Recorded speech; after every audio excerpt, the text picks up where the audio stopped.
They say if you can't do it, you write it. But I say if you can't speak it, you whisper it to the paper. Today I am on the roof. I am 23. I have the master degree in my hand, but a rhythm in my feet that my family is afraid of. I see my neighbors hanging clothes, looking at me like I am a question she can't solve. She see a girl wasting time. I see a woman gathering the courage to be shameless. I look at my uncle, tired, scrolling, stressed by the maths of survival.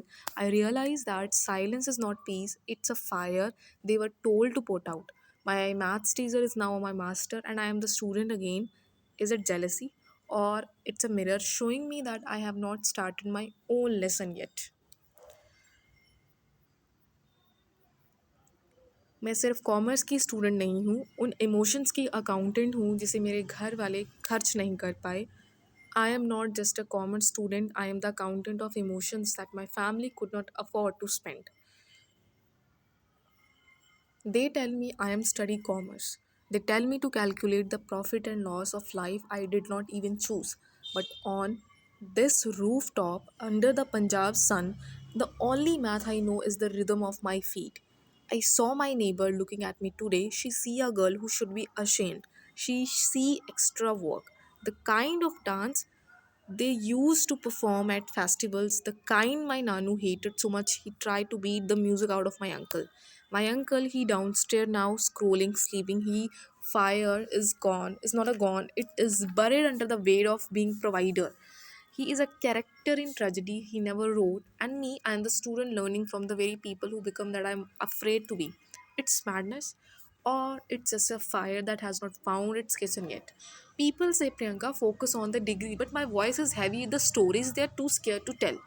I am the writer, the singer, and the mathematician of my family. Unspeakable grief. I'm not thoughtless. I'm just loud in a world that only know how to whisper. If a singer loses her voice, she loses her soul. I have not lost his mind. I have just been waiting for the right microphone. कहते हैं जो हम नहीं कर सकते उसे या तो हम बोल देते हैं या लिख लेते हैं. पर लिखने का भी एक तरीका होता है. जैसे मैथमेटिशियन अपनी प्रॉब्लम लिखता है, वो कहानी नहीं लिख सकता, वो सच लिखता है. जैसे गणितज्ञ अपनी प्रॉब्लम लिखता है, कहानी नहीं लिख सकता, वो सच लिखता है. आज मैं छत पर खड़ी थी, पड़ोसन आंटी देख रहे थे. शायद उसे मेरी आज़ादी से शर्म आ रही थी. उसे लग रहा होगा कि लड़की क्या कर रही है, ये क्या डांस कर रही है. उसे क्या पता कि मैं उस कंजकों वाले, जो कंजक जी माता रानी अभी जो नराते चल रहे हैं, नाच को, विरासत को ज़िंदा रख रही हूँ, जिसे पंजाब के घरों में कभी गंदा समझा जाता है. मेरे घर के अंदर दो तूफान सो रहे हैं. एक मामा जी जो आर्थिक तंगी में हैं, दूसरे अपनी निजी ज़िंदगी के डिप्रेशन में.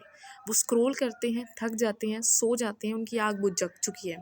और मेरा गुस्सा ये है कि जिस क्लासमेट के साथ मैं बचपन में पढ़ती थी वो टीचर बन गया और मैं फिर उसकी स्टूडेंट बन गई. क्या ये जलन है? नहीं, ये तो एक आईना है. हम इंसानों में भावनाएं क्यों होती हैं? शायद इसीलिए ताकि हम खाली ना रहें. क्योंकि जो इंसान खाली बैठता है वो या तो खुद से नफरत करने लगता है या दूसरों में कमियां निकालने लगता है. जैसे एक सिंगर के लिए जिसकी आवाज़ ही सब कुछ है, वैसे ही मेरी आवाज़ मेरा हथियार है. मैं वो बैकग्राउंड वॉइस बनना चाहती हूँ जिसके बिना कहानी पूरी ही ना हो. मेरा मन कहता है कि मैं पागल हो गई हूँ, पर शायद ये पागलपन नहीं है, मेरी असलियत है. मैं खामोश नहीं हूँ, बस अपनी बारी का इंतज़ार कर रही हूँ. Thank you so much. छत पे बैठा फोन पे लिख रहा हूँ पर दिमाग में तो बस शोर है. मामू का स्ट्रेस, कमर्स का प्रेशर और पड़ोसी की वो घूर है. लगता है आवाज चली गई मेरी पर दिल में एक आरजे स्टाइल का जोर है कि बिना इसके कोई काम ना हो मेरा. ऐसी पहचान की तलाश हर ओर है.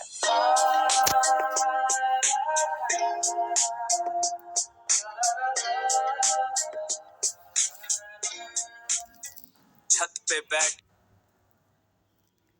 छत पे बैठा फोन पे लिख रहा हूँ पर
पे बैठा फोन पे लिख रहा हूँ पर दिमाग में तो बस शोर है। मामू का स्ट्रेस, कमर्स का प्रेशर और पड़ोसी की वो